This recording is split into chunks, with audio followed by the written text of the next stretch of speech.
Hello, today I'm going to show you how to calculate the integral of sine x plus secant x divided by tangent x dx.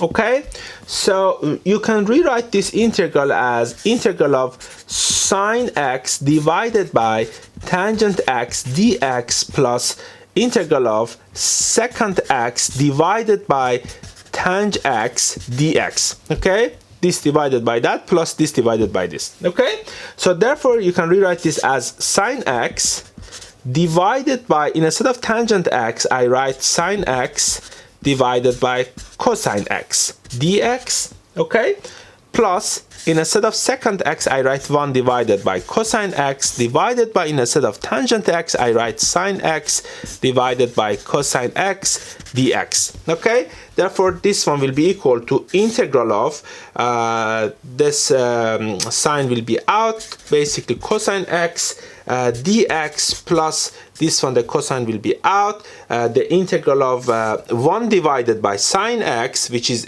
equal to cosecant x dx. Okay, and this one, integral of cosine x, we know it is equal to sine x plus integral of cosecant x dx. From table of integral we know that this is equal to ln cosecant x minus cotangent x plus c, which is the constant of the integral. Okay, and this is basically the solution to our integral. I hope you found this video helpful. If you're interested, please feel free to subscribe to this channel so that you get updated when I upload new videos. Thank you.